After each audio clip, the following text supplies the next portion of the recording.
will your esteemed Council shoulder its responsibility to confront these blatant aggressions, which are actions that contravene international law, show no respect for its resolutions, and indeed completely disregard them?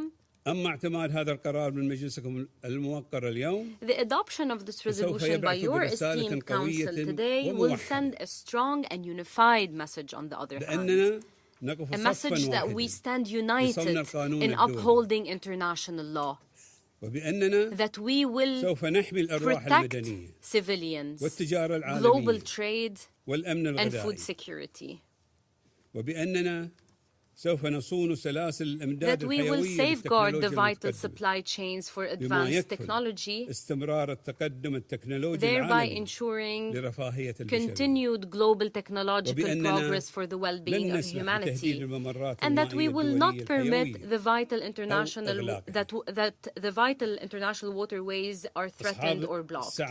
Excellencies, the Kingdom of Bahrain's non-permanent membership in the Security Council, coupled with our presidency of the Council during this current month of April, has placed us before a challenge of the utmost sensitivity, namely to protect the interests of our affected nations and of the entire world, while simultaneously preserving the unity of the Security Council, ensuring that the Council remains united in its stances and resolutions. Consequently, and following continuous negotiations and extensive discussions, we have strived to ensure that this draft resolution is balanced, implementable, and capable of achieving the desired objectives. في تأمين حرية الملاحة البحرية. A united council to ensure safe maritime navigation. We therefore urge all members of the Security Council to support this draft resolution for the Council's credibility, the security and stability of our region, the growth of the global economy, preservation of food security and technological advancement. All depend upon the decision of your esteemed Council. Thank you.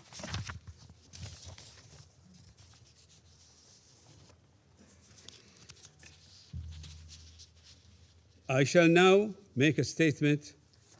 No, I did. I resume my function as President of the Council. I shall put the draft resolution to the vote now.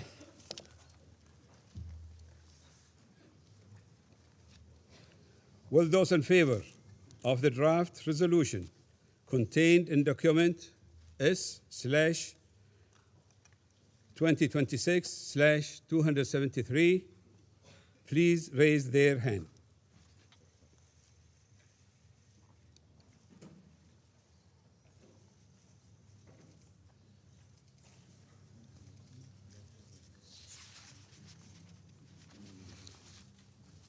Those against?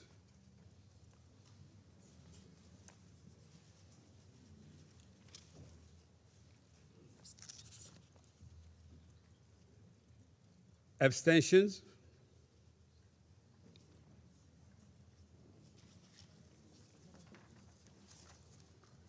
The results.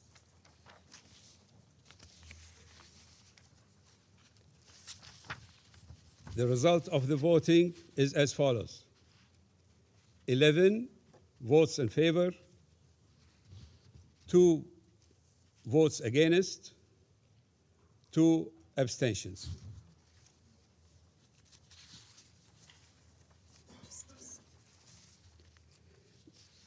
The draft resolution has not been adopted owing to the negative vote of a permanent member of the Council.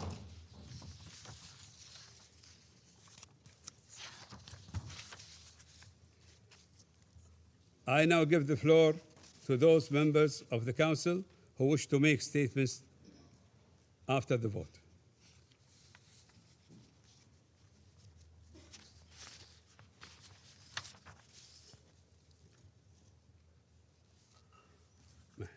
I shall now make a statement in my capacity as Minister of Foreign Affairs.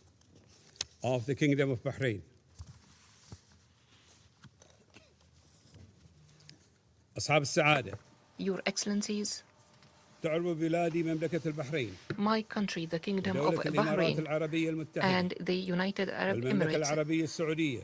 the Kingdom of Saudi Arabia, ودولة قطر. the State of Qatar, ودولة الكويت. the State of Kuwait, بالإضافة إلى المملكة and الأردنية the الهاشمية. Hashemite Kingdom of Jordan, عن أسفها البالغ express their لعدم اعتماد regret مشروع القرار المعروض أمام مجلسكم that الموقر the اليوم. resolution presented before you today has not been لقد أخفق adopted. المجلس The Council بالاطلاع بمسؤوليته failed to shoulder تجاه its responsibility تصرف غير قانوني in relation to يتطلب an وضوحا وحزما لا يحتملان illegal التأجيل conduct أو التراجع. that requires decisive action with no كنا delay. نأمل We had أن hoped يشكل مشروع القرار that the draft resolution خطوة نحو would حل present دائم a step towards a يضمن permanent حرية solution الملاحة that will الدولية ensure في freedom مضيق of هرمز navigational كممر freedom in the Strait of دولي Hormuz as an لا يحق لأي international دولة waterway أن that تعيق no country has الحارة the right to obstruct بموجب القانون navigation الدولي.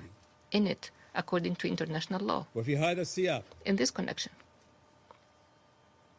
نعيد التأكيد we على reiterate صوت المجتمع الدولي that والمتمثل في قرار المجلس الموقر the voice of international community as represented in this 2817 لعام Council and its resolution 2026 2017 of 2026, which expressed عن فرض التزامات لا تحتمل التأويل أو الانتقائية في التنفيذ. imposition of obligations that should be implemented with no delay. هذه الالتزامات أو التهاون في Any فرضها inaction in this regard will undermine the credibility of the ويشجع على Council مزيد من and الانتهاكات.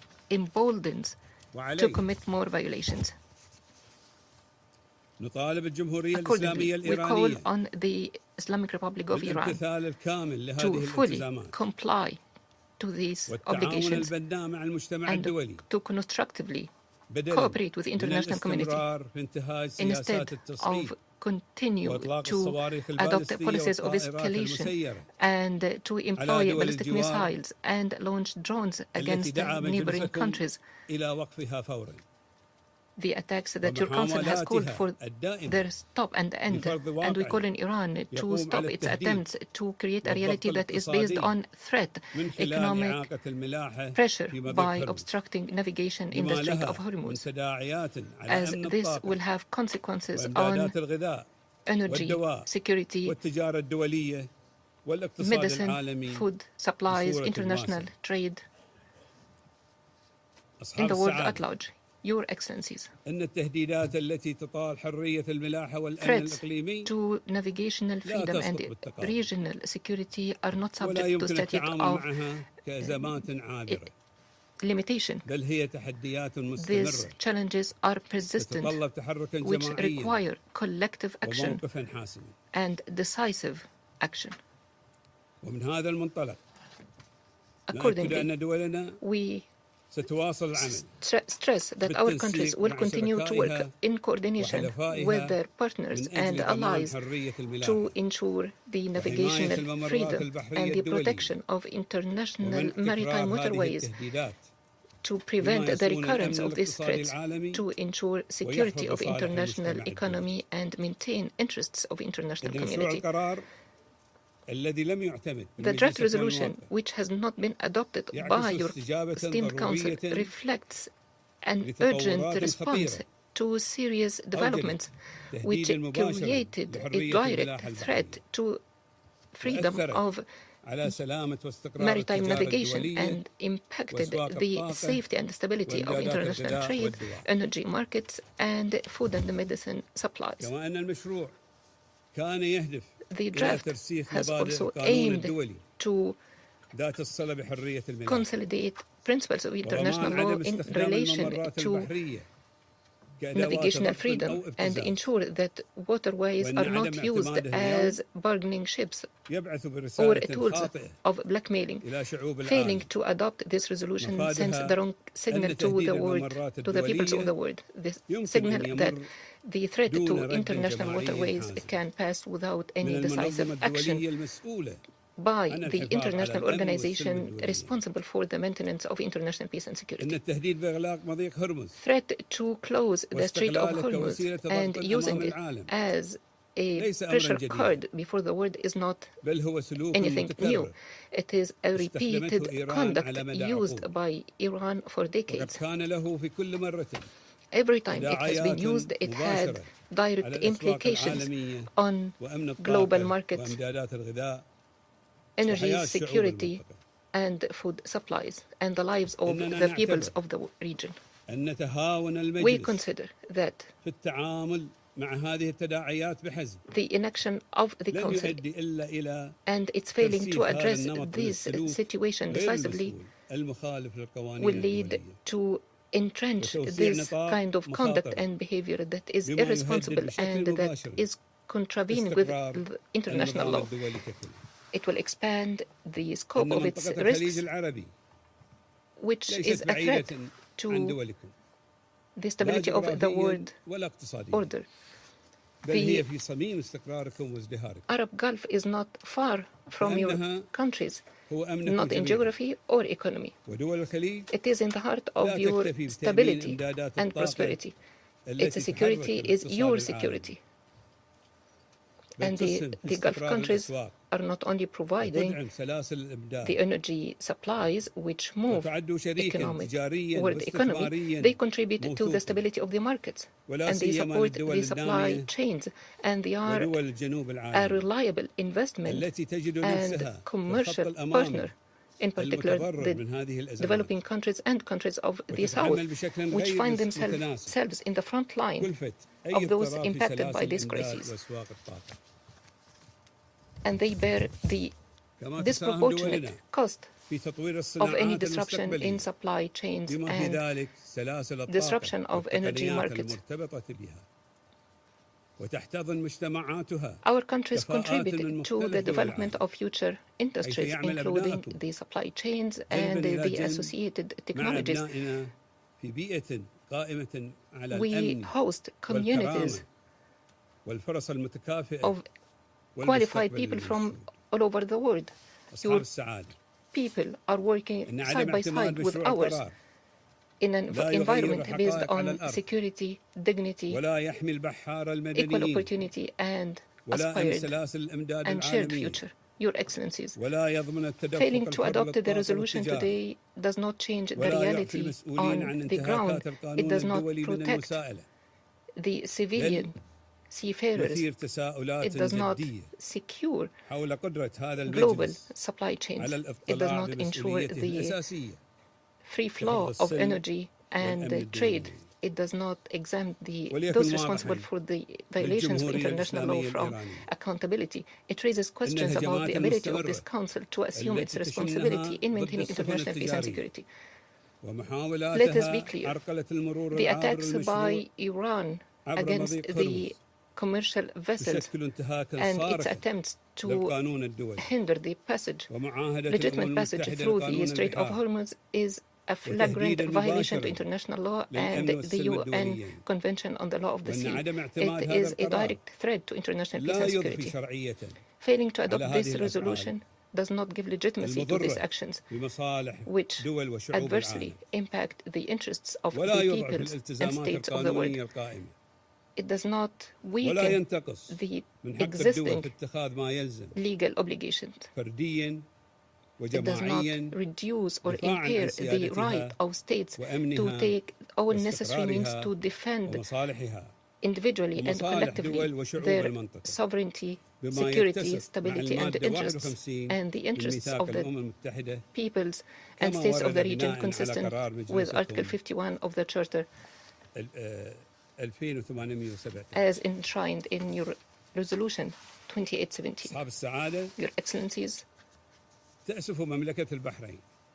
the Kingdom of Bahrain regrets that the Council has not lived up to the moment to act in a unified manner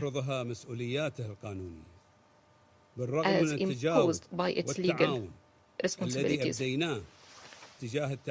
notwithstanding the response and the cooperation we have extended in relation to the amendments required by some states to be included in the draft resolution. This comes from our interest in maintaining unity of the Council. We reiterate we will continue to work with our regional and international partners to ensure maritime freedom and navigational freedom, and to protect civilian lives, and to work with the esteemed Council to compel Iran to implement immediately Resolution 2817. The credibility of the Council is today at stake. It's not an abstract concept. The credibility is measured by the ability of the Council to move decisively when the situation so requires. As to the responsibility, it remains to exist, and the Kingdom of Bahrain will continue to shoulder this responsibility alongside all those who uphold international law and those who believe in justice and the right of peoples to live in dignity and equality without fear from the future. Thank you. I resume my function as President of the Council.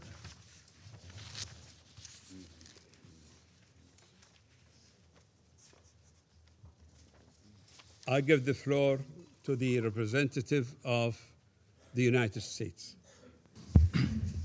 Thank you, Mr. President, for your statement.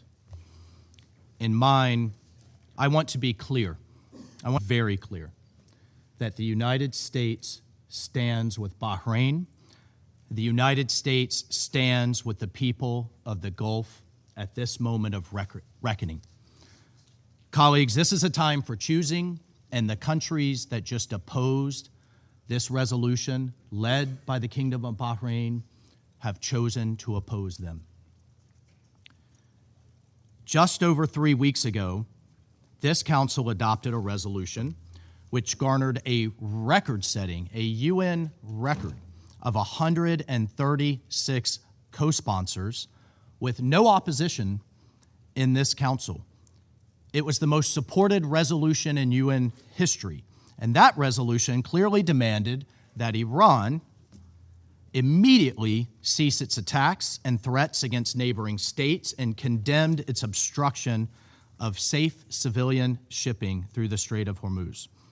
As President Trump explained in his statement last week to the nation and the world, we are here because Iran's tyrannical regime has persisted for decades in escalating its attacks against the American people, our allies in the region, and the world's commercial fleets, in flagrant violation of international law and nearly a dozen resolutions from the United Nations Security Council. Colleagues, 47 years ago, the Iranian regime's first act was to take dozens of Americans hostage. Now, it's taking the Strait of Hormuz hostage, and with it, attempting to take the world's economy hostage. Well, colleagues, that may be its last act. We'll see. Iran has laid mines in the strait. They are firing upon civilian commercial vessels. These vessels are carrying fertilizer, oil, medical supplies, other critical goods around the world. They are threatening the entire world with energy shortages, disrupted supply chains, and possibly even famine. The Iranian regime has deliberately chosen to broaden their war to the Gulf by firing on our allies, not just U.S. military bases, but shooting in all directions. Just against the United Arab Emirates alone, Iran has fired over 500 ballistic missiles, over 2,000 drones, dozens of sophisticated cruise missiles. Again, not against military targets, against resorts and ports and hotels and civilian neighborhoods in absolute and flagrant violation of international law. The Kingdom of Bahrain has sustained thousands more ballistic missiles, drones, cruise missiles, again, against civilian neighborhoods. Iran has deliberately chosen to broaden their war even further. Iran's foreign minister, IRGC, has stated now the Strait of Hormuz is now Iranian territory. That's quite the pronouncement. And that they will treat it as their own territory. Again, holding the world's economy hostage. This was their choice to deny the world oil that's needed to heat their homes, African and South Asian states who need grain and fertilizer to pass freely through the strait in time for planting season and spring. As we speak, colleagues, as we speak right now, 80 UN and international humanitarian groups delivering medical aid, shelter, supplies, and food to humanitarian crises in the Congo, in Sudan, in Gaza, cannot pass through the strait. No one should tolerate that they are holding the global economy at gunpoint. But today, Russia and China did tolerate it. They sided with a regime that seeks to intimidate the Gulf into submission, even as it brutalizes its own people during a national internet blackout for daring to imagine dignity or freedom. Now it seeks to punish the world as cynical leverage in its death to America approach to foreign policy. Colleagues, the blight Iran has inflicted upon us, you, and its own people, it did not begin on March 11th. It did not begin February 28th or even today. For nearly half a century, the Islamic Republic of Iran, the world's leading state sponsor of terrorism, has built its reason for existence on the violent exporting of a revolution. It's built its reason for existence on intimidation and terror. And I commend Bahrain and everyone who voted with this resolution for saying enough is enough. It has attacked American embassies. It has murdered hundreds of American diplomats, service members, and civilians. It has bombed American barracks and businesses. It has tried to bomb our cities. It has even repeatedly conspired and failed to assassinate the President of the United States. The perpetrator of that Iranian plot was just convicted right down the street in Brooklyn in an American court. Thank God. This year alone, multiple agents of the Iranian government were convicted and intercepted in other plots to kill the president and an American-Iranian dissident who spoke right here at this council, Masa Alinejad, all in clear violation of Security Council Resolution 1373, which prohibits states from supporting acts of terror. 47 years and counting, colleagues, Iran has campaigned against peace in the region by any means necessary. Just this January, it slaughtered tens of thousands of its own citizens, as we discussed right here in this council. But yet, the regime then promised no more executions on its citizens. But what are they doing? Violating that promise, and instead are slaughtering, on average, one Iranian per day. People who dare to protest their own government.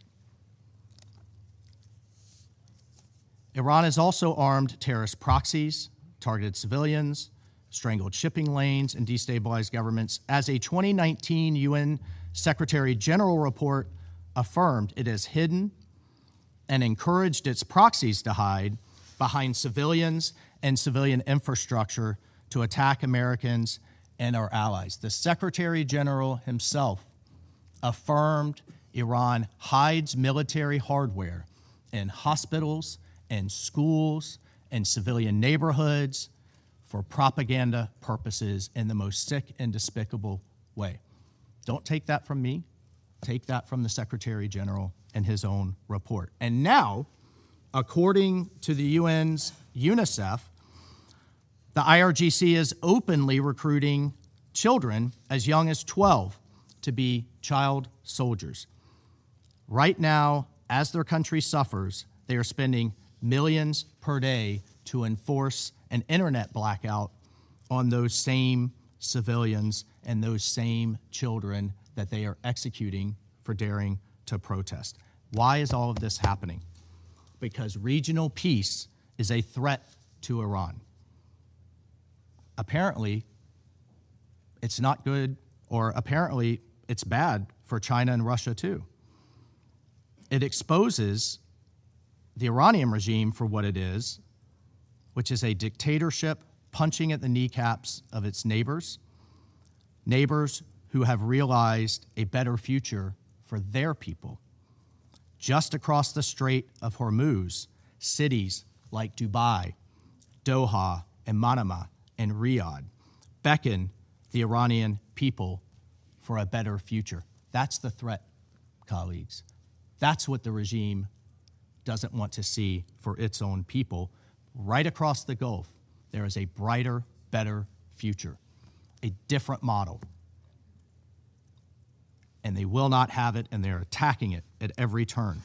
I recently heard, colleagues, from an Iranian dissident, one who has been repeatedly harassed, threatened, and is in hiding.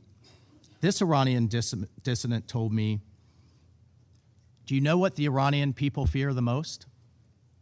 They fear that America will stop. They fear that we'll stop too soon.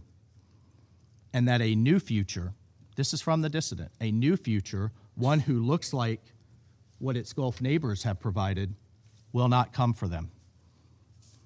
Well, today, colleagues,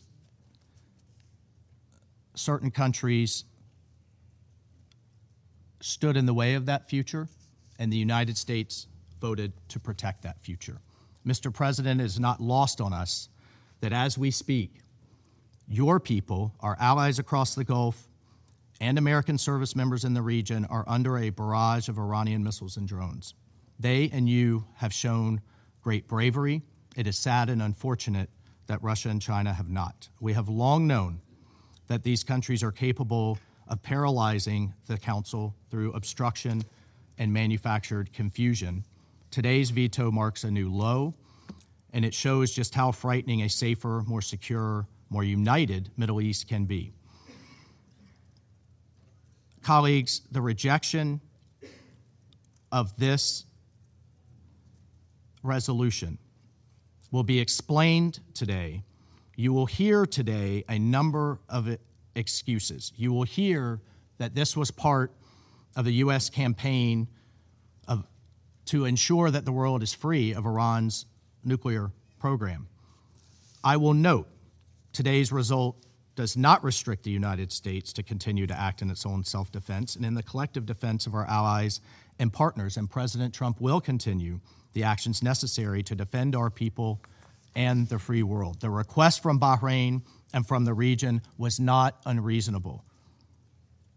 They engaged every country on this council and took their inputs and thoughts on board. It was a simple resolution. Iran must stop attacking the Gulf, stop threatening its neighbors, and reopen the Strait of Hormuz. And I would note, colleagues, that Russia and China might have chosen better partners than Iran. They might have chosen to stand with our Gulf allies, with Manama, with Doha, with Abu Dhabi and Kuwait City and others. But instead, Russia has chosen to be a critical supplier of military equipment to Iran over the past year, in particular, delivering combat aircraft, helicopters, armored vehicles, and other arms to Iran, some of which violate Security Council Resolution 1929. Iran likewise has supplied Russia with hundreds of attack UAVs and UAV technology for use in Ukraine, including transfers before October 2023 and therefore in violation of Security Council Resolution 2231, which placed an arms embargo on Iran, voted by this council. And in September 2024, Iran began delivering hundreds of close-range ballistic missiles to Russia. Meanwhile, China imports over 80% of Iran's illicit oil, and Chinese entities have exported significant quantities of components intended for attack drones and technologies that could be used in ballistic missiles. Colleagues, let us be clear. In the coming days, when critical shipments are delayed, when fertilizer fails to reach countries that need it for planting season, when vulnerable populations face deepening food insecurity, the world will know exactly who chose obstruction over responsibility. So, despite today's outcome, let me reiterate two simple messages from the United States. First, the U.S. stands firmly with our partners in the Middle East. Second, the Strait of Hormuz is too vital to the world to be used as hostage, to be choked, to be weaponized by any one state. Colleagues, let me be frank. Most member states here need the Strait of Hormuz more than the United States does. Still, as this Council knows, the U.S. has consistently pursued a diplomatic resolution even as we continue to achieve our objectives in Operation Epic Fury. We have put serious diplomatic proposals before Iran. The U.S. remains prepared for meaningful diplomacy, but diplomacy cannot succeed where defiance, delay, and escalation remain Tehran's only response. We are grateful to our mediating partners for their continued effort to secure a peaceful resolution, but Iran has to choose one. Colleagues, Iran is a direct threat to international peace and security. It is responsible for its own thuggery, and it alone is responsible for the ramifications. The book I live by, in that book, God has, quote, provided a way out, end quote. And even now, on the heels of Holy Week, Iran can also choose to reverse its decision to reopen the strait, to seek peace, and to make amends. But until then and afterwards, we call on responsible nations to join us in securing the Strait of Hormuz, protecting it, ensuring that it remains open to lawful commerce, to humanitarian goods, and the free movement of the world's goods. Mr. President, the United States and its allies will protect our interests, our people, and a better future for all, even while members of this Council, partnered with the Iranian regime, work to do the exact opposite. I thank you. I thank the representative of the United States. I give the floor to the representative of Panama. Gracias, señor presidente. Thank you, Mr. President. Panama welcomes Bahrain's leadership in putting forward and leading this negotiation process, as well as for the efforts that it has made to bring positions between members of the Council closer together. Panama recognizes the critical importance of safeguarding by all parties and at all times the protection of the civilian population and critical infrastructure, as well as ensuring maritime security and freedom of navigation in the Strait of Hormuz, which is an essential waterway for international commerce, energy security, and global economic stability. We reiterate our solidarity and our support for the countries of the Gulf and all of those affected by attacks on civilian infrastructure and international navigation in this important strategic area. In the context of an escalation which was not begun nor sought by these states and the consequences of which they are currently directly facing, Panama co-sponsored and voted in favor of Resolution 2817-2026, through which this Council condemned the attacks on countries of the Gulf, reaffirmed respect for their sovereignty and territorial integrity, and demanded an immediate cessation of such attacks. Panama also wishes to underscore and welcome the position of containment demonstrated by countries of the Gulf in the current context, which, despite having been been subject to attacks voted not to escalate the situation through the exercise of proportionate responses, which in the legitimate right to self-defense contained in Article 51 of the UN Charter. Panama understands from our own historic experience what it means to be the subject of action that attack or undermine the sovereignty, territorial integrity, security, and economic stability of a country, as well as understanding that the Security Council will not be able to act with the due promptness and effectiveness required by the situation. The cruelty of the current escalation and the intensification of the strikes that we are seeing at the moment strengthens our firm belief that this Council cannot stand by in light of situations that have direct impacts on international peace and security.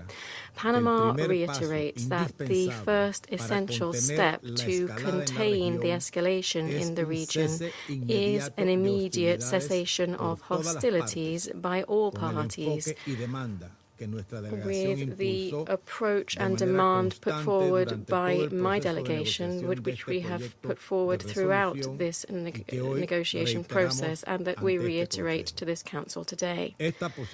This position reflects our firmly held belief that there is no military solution to the current escalation and that no sustainable solution can be reached without prioritizing dialogue, diplomacy, and negotiation as fundamental measures for the settlement of international disputes. Mr. President, Panama welcomes the efforts made throughout the negotiation process to reflect the various perspectives of the members of the Council, in particular, the inclusion of language relating to respect for the sovereignty, territorial integrity, and political independence of states, as well as the substantive adjustments subsequently made following the end of negotiations on the text, which specify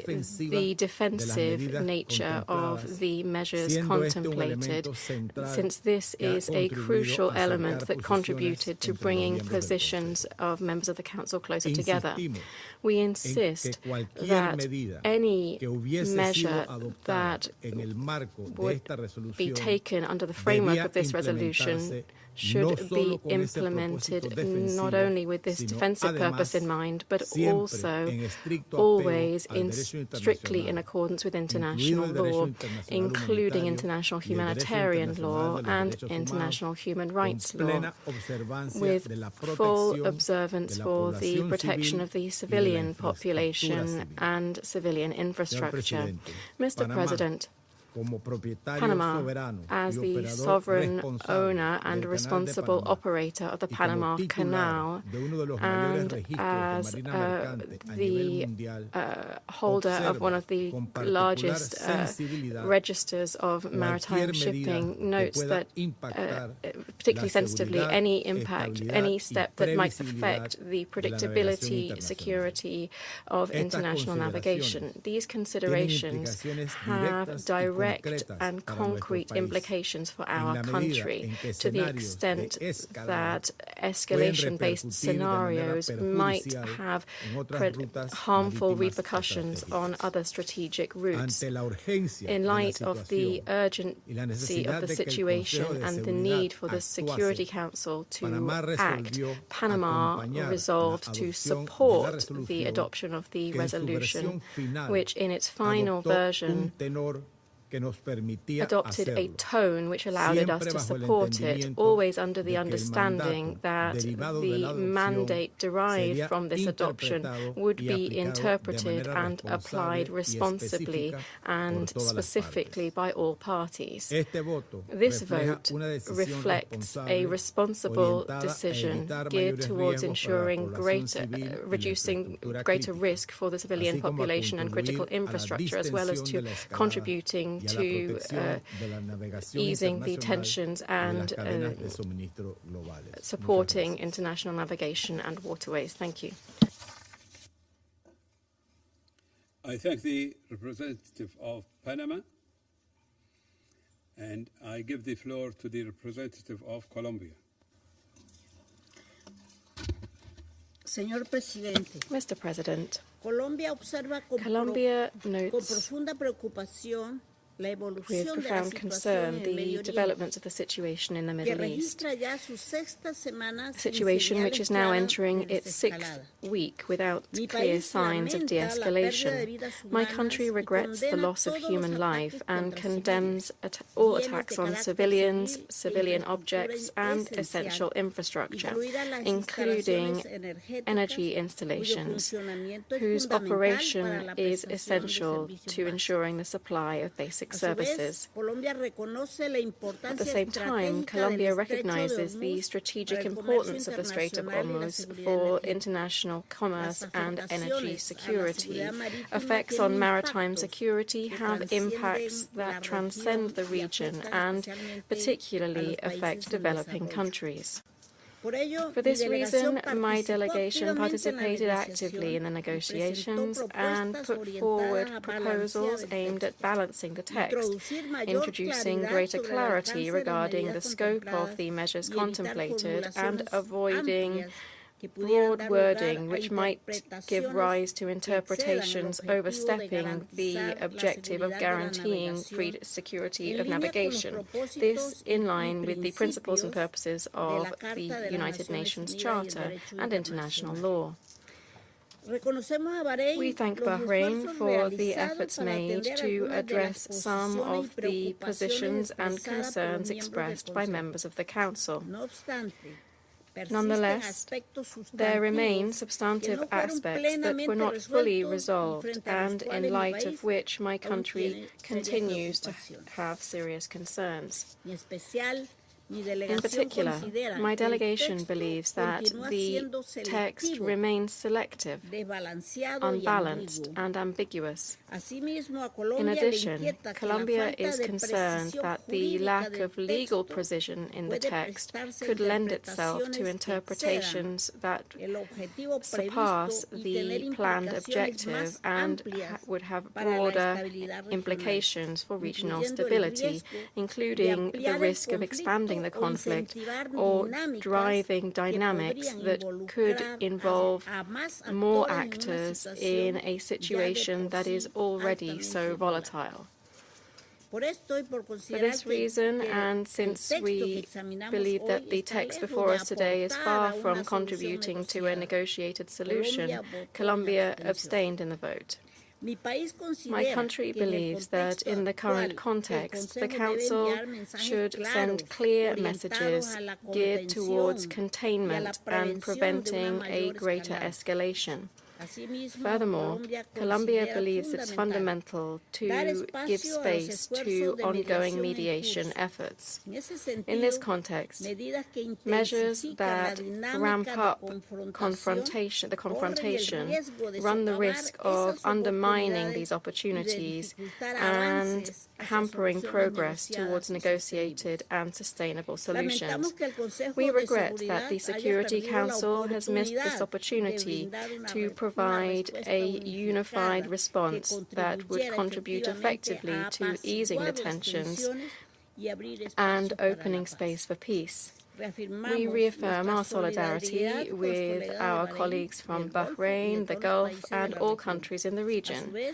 At the same time, we reiterate the urgent call for a cessation of hostilities, respect for international law, and for the promotion of dialogue as the only path towards resolving this crisis, because peace is inside. Thank you. Representative of Colombia for the statement. I give the floor to the representative of Pakistan. Thank you, Mr. President.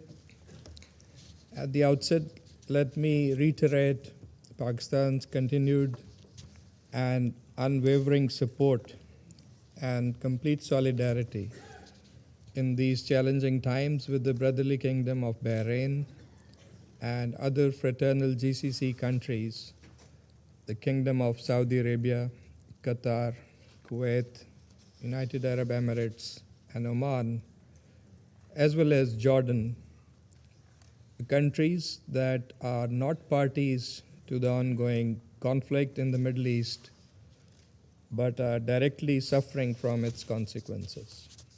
Pakistan supports the sovereignty, territorial integrity, political independence, and security of all brotherly countries in the region. President, the Strait of Hormuz is an important international shipping route for goods and energy.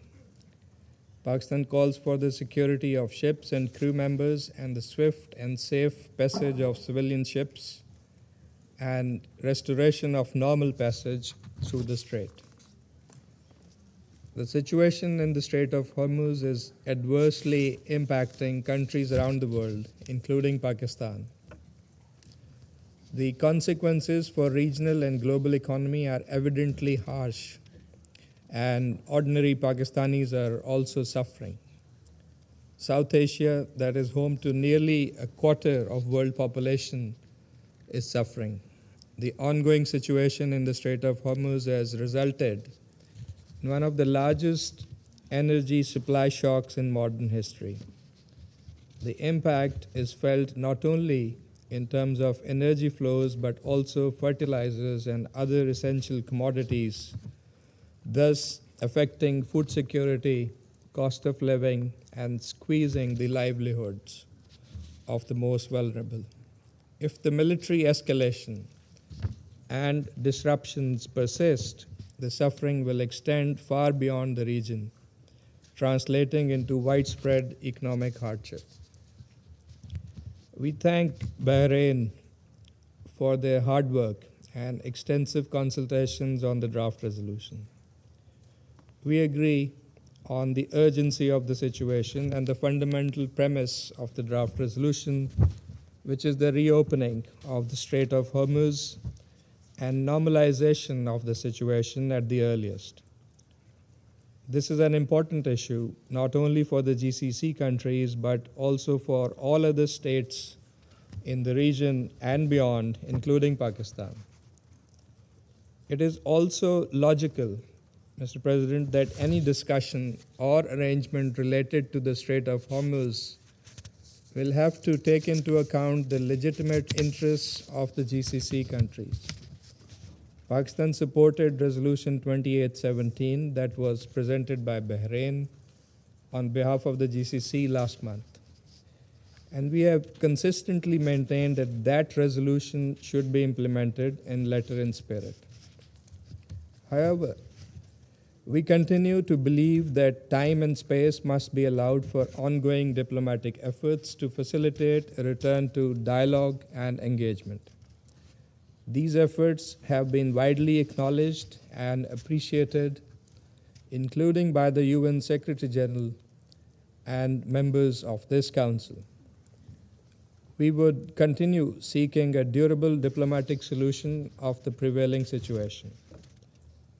This is the fundamental foundation of our ongoing diplomatic efforts, which we are determined to continue to pursue.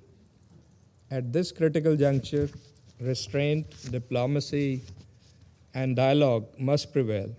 Pakistan has been actively engaged in diplomatic efforts towards that end in concert with its partners in the region and beyond.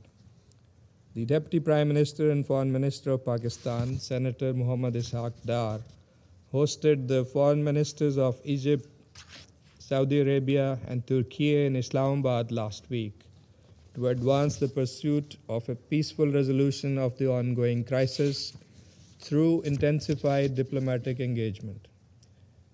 After the Deputy Prime Minister's meeting with His Excellency Mr. Wang Yi, the Foreign Minister of China, in Beijing last week, China and Pakistan announced a 5-point initiative with a sequenced roadmap encapsulating an immediate halt to hostilities, launch of inclusive peace talks, protection of civilians and critical infrastructure, restoration of maritime security in the Strait of Hormuz, and a firm reaffirmation of the UN Charter and international law as the indispensable framework for a lasting political settlement.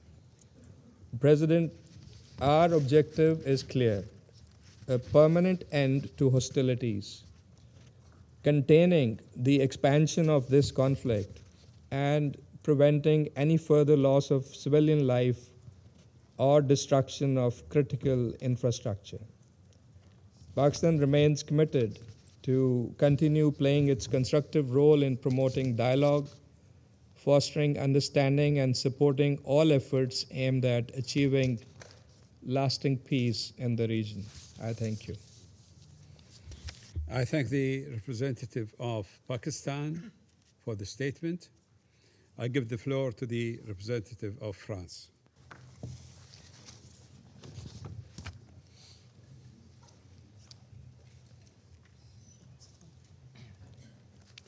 Merci, Monsieur le Président. Thank you, Mr. President. Mr. President, France déplore deplores que le projet de the fact résolution that présenté the par draft resolution Bahreïn which was tabled by n'ait pu être Bahrain adopté was not able to be en raison du adopted veto opposé owing par deux to the membres permanents du veto Conseil de cast sécurité. by a permanent member of the Security Nous tenons à Council. remercier We wish to Bahreïn thank Bahrain pour les efforts de for the consultation efforts déployés au of cours de la consultation négociation which were de ce undertaken over the texte course of negotiations qui on this méritait text, l'appui which de tout ce deserved Conseil. the support of the full La France a voté en Council. faveur de ce projet de France voted résolution in parce que favor la of this liberté draft de resolution navigation et la because sécurité freedom of maritime navigation, dans le maritime détroit safety and d'Ormuz sont security in the Strait primordiales of pour la Hormuz stabilité du are of critical Moyen-Orient et la importance for the stabilité stability of the Middle internationale East et and for parce que ce international texte stability, and contenait, because the selon la text, France, in our une view, partie des moyens nécessaires pour contained les a continuer. part of the means Monsieur le necessary to Président, depuis contribute plusieurs to semaines, this. l'Iran Mr. bloque President, for a de number of fait weeks now, le détroit Iran d'Ormuz. has de facto La been France a condamné les blocking the attaques Strait of iraniennes Hormuz. contre des France navires condemned commerciaux et a Iranian exprimé sa attacks targeting préoccupation face au commercial risque de vessels, and we minage du voiced our détroit. concern in light of Ce the risk blocage of est une violation mines there. du droit de la mer, This en même temps interference qu'une and menace pour les obstruction constitutes a approvisionnements violation mondiaux of the right en engrais of the et law en of the seas énergie.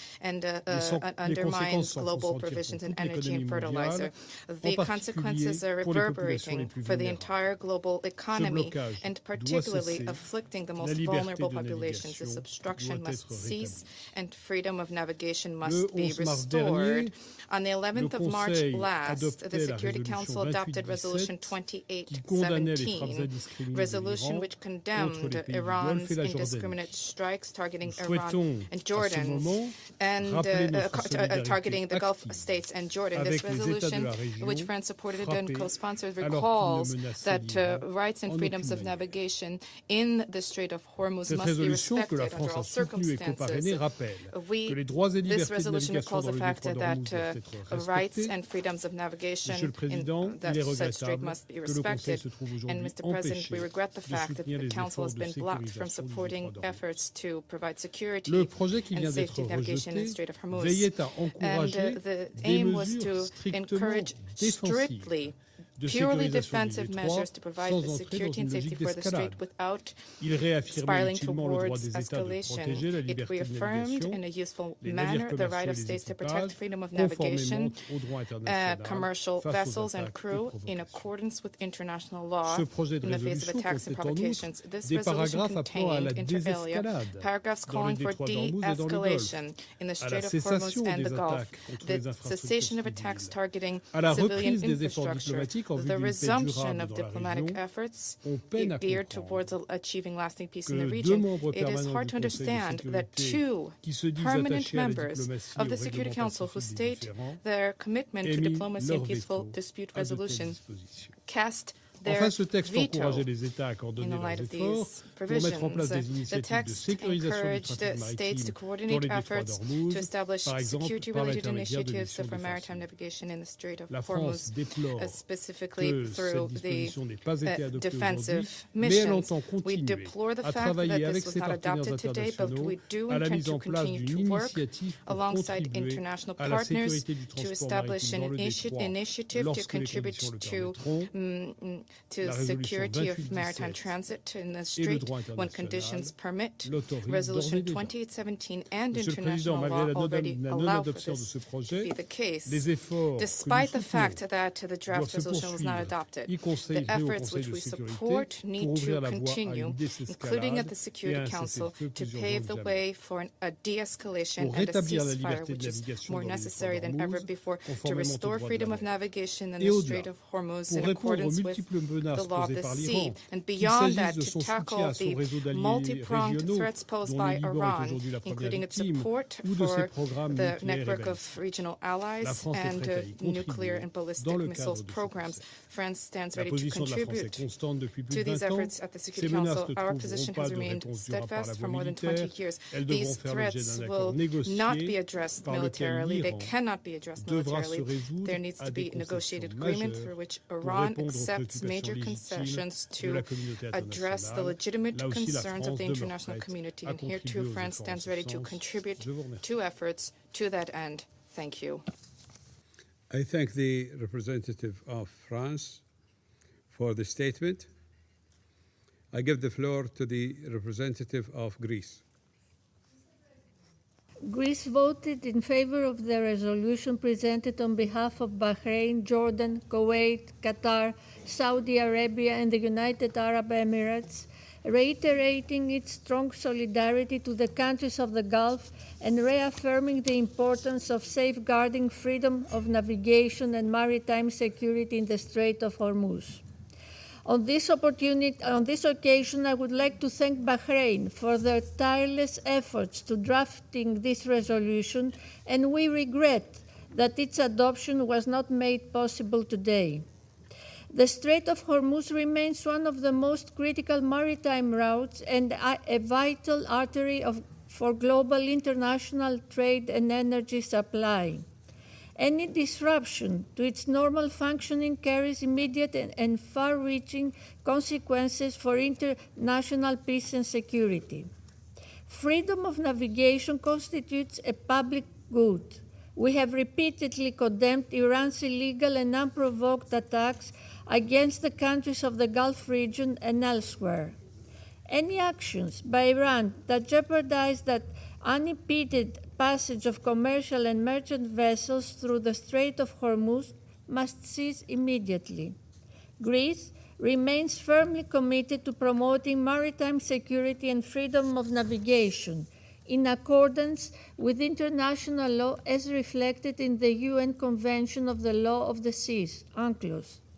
It is in this context that Greece today voted in favor of this resolution, which aim was and is to encourage the coordination of efforts defensive in nature to ensure the safe and unimpeded flow of maritime traffic through the Strait of Hormuz and to contribute to stability in global energy markets. All ships should enjoy the right of transit passage through the Strait of Hormuz in accordance with international law as reflected in the UN Convention of the Law of the Sea, which is rightly recognized as the Constitution of the Ocean and codifies customary international law and is thus binding by all states. In concluding, Mr. President, a de-escalation of hostilities remains of paramount importance, both with regards to the wider conflict and the situation in the Strait of Hormuz. All parties must exercise maximum restraint, prevent a further spiral of violence, and urgently work towards reopening credible channels of dialogue. Our aim must remain to find ways to return to the negotiating table with a view to a peaceful settlement in line with international law and the UN Charter. I thank you. The representative of Greece for the statement. I give the floor to the representative of Denmark. Thank you, Mr. President. Mr. President, Denmark voted in favor of this resolution. We did so with a grave sense of responsibility and a firm commitment to supporting all efforts to ensure freedom of navigation in the Strait of Hormuz and to bring the hostilities in the Middle East to an end. Denmark is deeply concerned by the continuous escalation across the region. For 5 weeks, this conflict has raged, bringing with it more death and destruction by the day and further destabilization of the already volatile and tense situation. Our vote today reflects our belief in the urgent need to address these developments. Mr. President, Iran's attacks continue unabated against countries in the region and beyond. Denmark strongly condemns these continued attacks, which must stop immediately, and we express our full solidarity with all the countries concerned. De-escalation and respect for international law, including international humanitarian law, are now more important than ever. All diplomatic efforts to reduce tensions must be pursued. We welcome any such efforts and call for negotiations to be resumed in good faith. We welcome the Secretary General's appointment of Jean Anot as his personal envoy to lead UN efforts on the conflict in the Middle East and its consequences. Mr. President, many aspects of this conflict have sent shockwaves across the globe. This is particularly true for the closure of the Strait of Hormuz, caused by Iran's actions. This closure is not only a disruption, but a dangerous escalation, measured in lives and livelihoods lost. Global growth and development depend on the freedom of navigation, the repercussions for the global economy, and, increasingly, for food security, in particular across developing countries, are enormous. As a great maritime nation, Denmark is committed to maritime security, to open sea lanes, and to the safety of all seafarers. Mr. President, Iran's actions near and around the Strait of Hormuz constitute a threat to international peace and security. Iran must immediately cease all attacks and any other attempts to impede lawful transit passage in the Strait of Hormuz. It is crucial to permanently restore safe passage and ensure freedom of navigation in the Strait of Hormuz, consistent with Security Council Resolution 2817 and the United Nations Convention on the Law of the Sea. That is why Denmark voted in favor of this resolution. While we strongly regret that it was not possible to adopt this resolution today due to the vetoes cast by 2 permanent members, Denmark remains committed to safeguarding peace, security, and stability in the Middle East. I thank you. I thank the representative of Denmark for the statement. I give the floor to the representative of Latvia. Thank you, Mr. President. Latvia voted in favor of the resolution submitted by Bahrain, and we express our regret that a positive outcome was not reached. It is profoundly troubling that certain members of this Council have chosen to obstruct a resolution designed to ensure the safety and security of navigation in the Strait of Hormuz and advance global stability. Just 3 weeks ago, the Council adopted Resolution 2817, co-sponsored and supported by Latvia, alongside an unprecedented number of countries.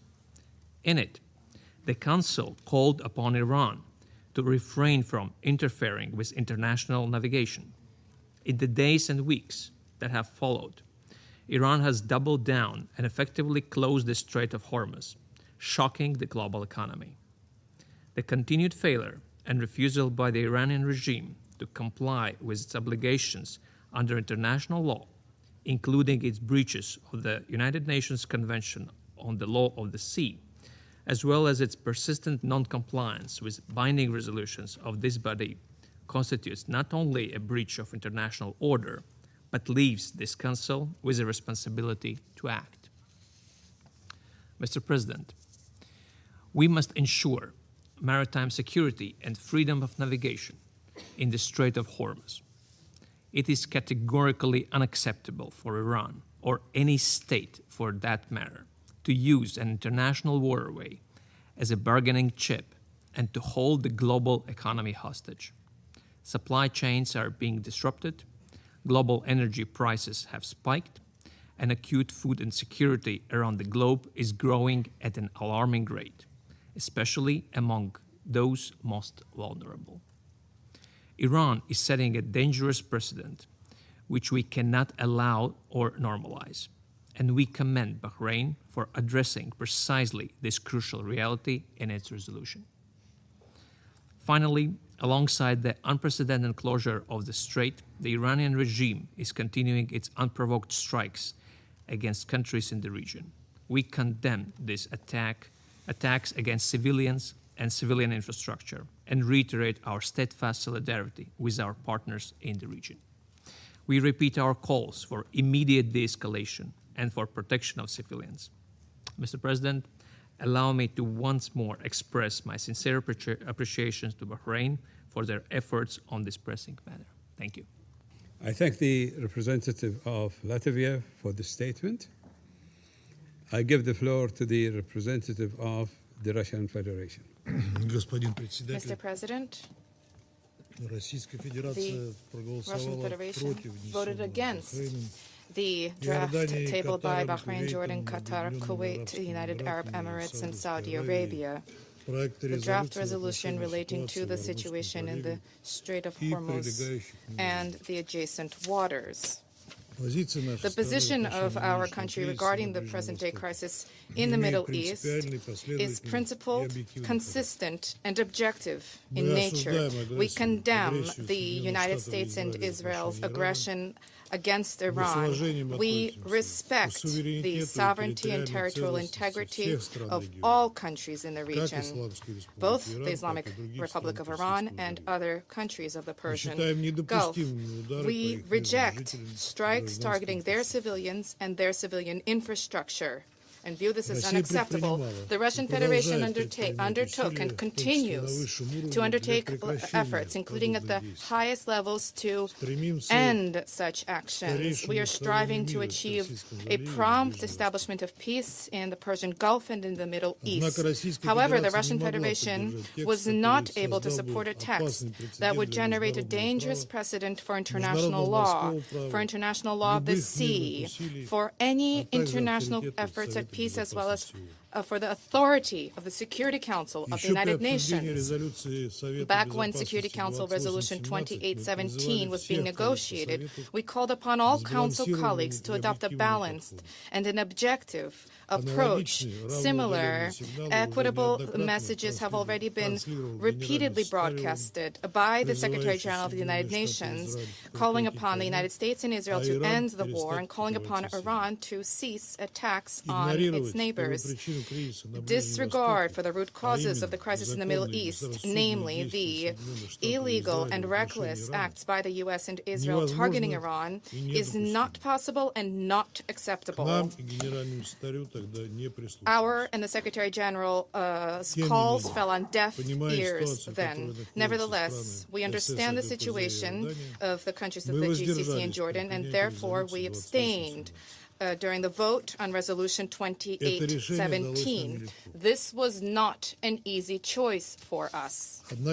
However, this time, our partners from Bahrain and their like-minded partners went much further, having tabled a fundamentally erroneous and dangerous approach to the situation in the region. Essentially, nearly each paragraph of the draft they proposed abounded with unbalanced, inaccurate, and confrontational elements. And we will point to just the main points in this regard. In paragraph 1 of the preamble and paragraph 6 of the operative part, Iran's actions were presented as the sole source for the so-called destabilizing activities and regional tensions. When it comes to the real causes for the current crisis in the Middle East, namely the U.S. and Israel's illegal attacks targeting Iranian soil, this was something which was not mentioned at all. And this, despite the fact that in paragraph 3 of the preambular part, the sponsors themselves highlighted that threats to maritime navigation in the Strait of Hormuz began to emerge precisely on 28 February 2026. This, incidentally, flew in the face of their own statements that the current initiative was designed to become a response to certain decades of threats to freedom of navigation by Iran. In paragraph 6 of the preamble, attempts to interfere with international navigation of the Gulf of Strait of Hormuz were categorically portrayed as threats to international peace and security. There was deliberate disregard for the fact that a significant part of the Strait of Hormuz is within Iran's territorial waters, and this was deliberately overlooked. Turning to paragraph 7 of the preamble, threats on merchant and commercial vessels and interference on freedom of navigation was identified as the sole reason for disruption to global energy supplies. Once again, without noting the root causes of the crisis, which was frankly mentioned by the President of the U.S. himself, publicly recognizing that an end to hostilities would result in the opening of the Strait of Hormuz. Turning to paragraph 9 of the preamble, as well as paragraphs 1 and 4 of the operative part, there were references to the UN Convention on the Law of the Sea, dating 1982. This international legal instrument does not apply to circumstances of armed conflict, which we stated on a number of occasions during the negotiations process. Paragraph 10 of the preamble noted that the source of threats to international peace and security in the context of the current crisis allegedly is Iran. Deletion from this paragraph of the reference to paragraph 7, to chapter 7 of the Charter was not a panacea. Such language essentially, in any event, can be interpreted by states acting in bad faith as legitimizing the use of force. Paragraph 2 of the operative part speaks for itself. It proposes that the Security Council give a green light for the use of certain protective measures, the scope and breadth of which is unclear to us, under the pretext of ensuring safety and security of navigation without any consideration for the sovereignty of littoral states. The qualification about the purely defensive nature of these efforts essentially does not change the situation, especially given the fact that the sponsors themselves made clear that this was referring precisely to offensive measures, which was starkly seen in the language of paragraph 3 of the operative part, which emphasizes that states acting in accordance with paragraph 2 need to act in full compliance with international humanitarian law. In paragraph 7 of the operative part, notes that the Security Council would stand ready to consider further measures against those who undermine navigational rights and freedoms. This is an obvious hint at attempts to leverage sanctions pressure, irrespective of whether this is explicitly stated here or not. Turning to paragraph 7 and 8, not only this referred to the Strait of Hormuz, but also Bab el-Mandeb. So the sponsors deliberately expanded the geographical scope of their draft, thereby giving even greater grounds for expansive interpretation thereof. Turning to paragraph 9 of the operative part, despite the correct reference calls for diplomacy, this referred exclusively to the escalation of hostilities in the Persian and Oman Gulf regions, as well as the Strait of Hormuz. When it comes to the need to cease the U.S.-Israeli aggression, this was swept under the rug. No mention was made. One thing is clear, Mr. President, regardless of attempts by the sponsors to make the text general, in terms of the language, the essence thereof remained unchanged, namely granting carte blanche for the continued aggressive acts and ongoing further escalation. What this would imply from the legal standpoint, as well as the implications for the situation on the ground, is clear to us, especially at a time when we hear statements from the U.S. President about the readiness to destroy Iran if the Strait of Hormuz is not open. Once again, it behooves us to remind the Council members about the distortion of the Resolution 1973 adopted by the Council in 2011 on Libya, and what the loose and expansive interpretation thereof caused. The limit of trust in states which advance offensive measures under noble pretexts and streamlined language was exhausted then. We have already seen how the United States strove to justify their strikes against Iran with the right to defense in accordance with Article 51 of the UN Charter, generating a preventive interpretation thereof. We stand in solidarity with Arab states who were implicated by Washington, who were victimized by the tragedy in the region.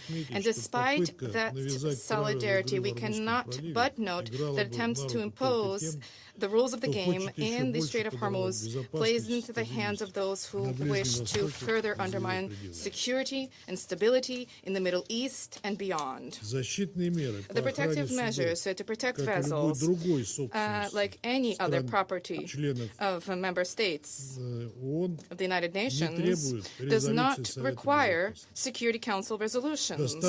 So it's sufficient to have references to Article 51 of the Charter of the United Nations, which grants the right to self-defense virtually under any circumstances. The spread of operations for security purposes in the Strait of Hormuz without the consent of littoral states is yet another reason for which we were unable to accept and to adopt vote in favor of the draft tabled by Bahrain. Colleagues, the adoption of this kind of a document, which disregards the broad context of the situation, would further antagonize Iran, which was already enduring the daily U.S.-Israeli strikes. On the country's territory, vast numbers of civilians are perishing. There are now nearly 2,000 of such civilians who have died, one quarter of whom are women and girls. The supreme leader has been killed, and as have many of the country's leadership. Civilian infrastructure is being attacked, including schools, hospitals, universities, energy, nuclear facilities, including the Bushehr power plant. And this is liable to morph into catastrophic humanitarian repercussions for Iran and for the entire region. We wish to underscore that the Security Council did not agree to a single line with an assessment of these violations of international law. And no excuses you will hear from us today, Ambassador Waltz. I will not dwell in detail on the egregious double standards of this approach. However, this was carried out in a completely illogical manner, even from the standpoint of simple pragmatism. The adoption of such a one-sided resolution would undermine any prospects for the resumption of negotiations for the purposes of resolving the crisis, and would also obstruct important and useful peace initiatives which are currently underway by a number of states, including China, Pakistan, and Turkey. If the Security Council were to adopt a position that was imposed upon it, then there would be no incentive whatsoever for Tehran to engage in contact in any form with Washington, Washington which twice already betrayed diplomacy. This was in June of 2025 and February of 2026.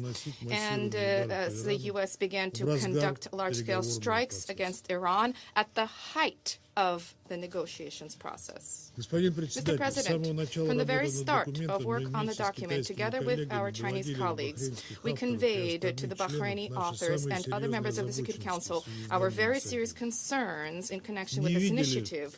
We did not see room for revision of the text, which is why we urged our Arab friends to abstain from advancement thereof. However, our views were not heeded, and the draft was put to the vote in any event. Under these circumstances, we had no choice other than to vote against it.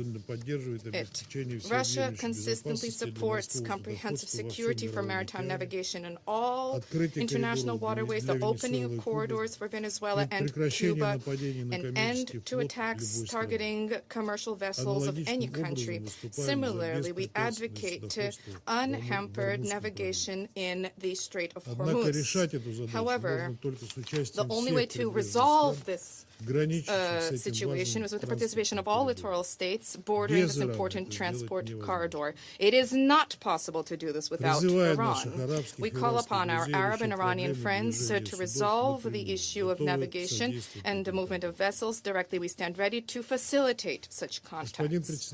Mr. President, we understand the concerns of our Arab partners vis-à-vis the question of freedom of navigation.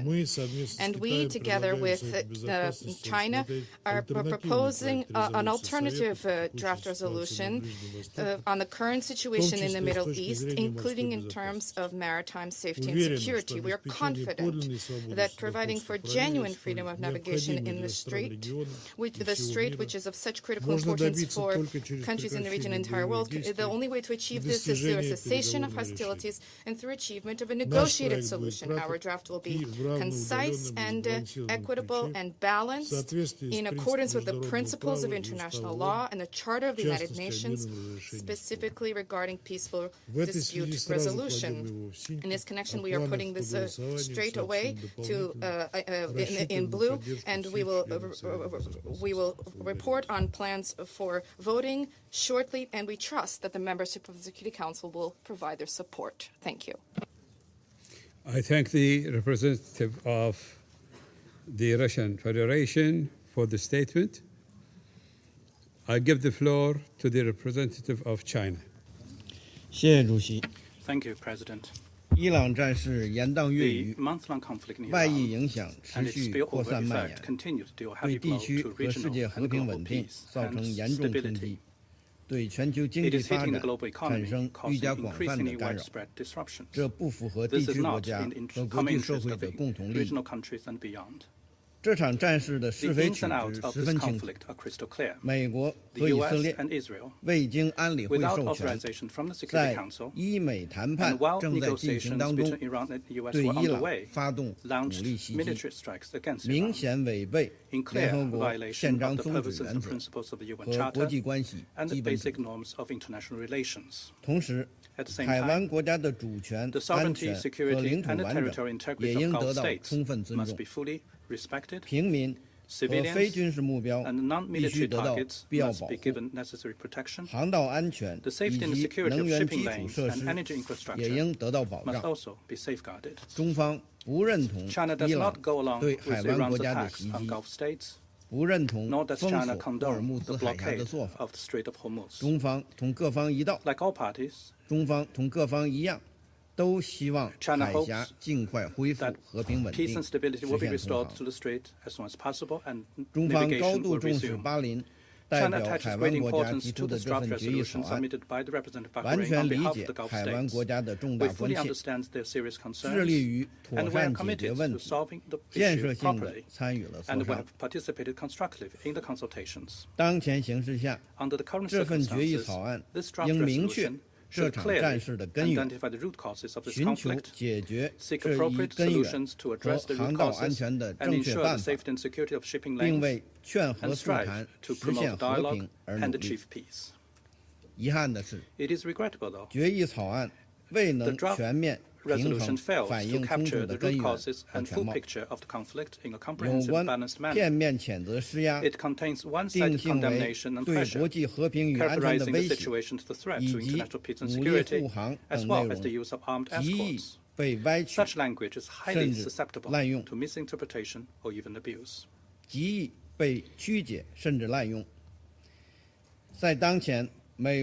At a time when the United States is openly threatening the very survival of civilization, the current hostilities imposed on Iran is very likely to further escalate. The draft resolution, should it have been adopted, would send a wrong message and have very serious consequences. The Security Council has recent lessons to learn from issues such as Libya and the Red Sea. Such past mistakes must not be repeated. The Security Council's actions should be aimed at de-escalating the situation and cooling the temperature.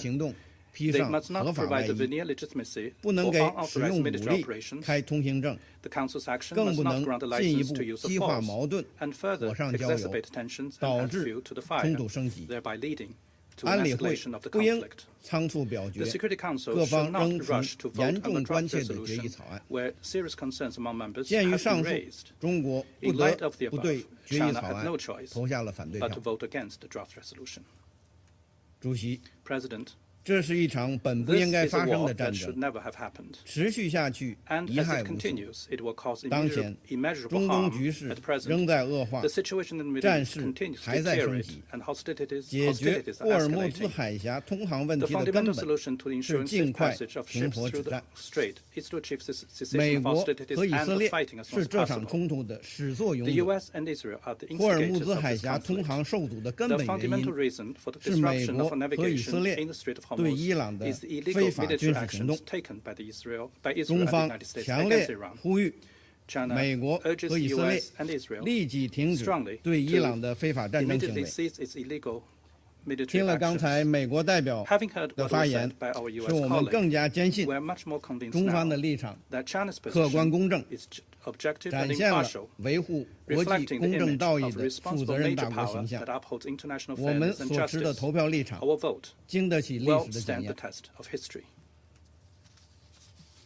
At the same time, China calls on Iran to stop attacking relevant facilities in the Gulf, address the legitimate concerns of Gulf nations, focus on the common interest of the global South, and take corresponding positive measures to restore normal navigation in the Strait of Hormuz as soon as possible. China applauds the active efforts made by Pakistan, Egypt, Turkey, and Saudi Arabia to promote dialogue and negotiations and restore regional peace. China commends and supports the work carried out by the United Nations in mediation and alleviating the humanitarian situation, and looks forward to these efforts yielding tangible results at an early date.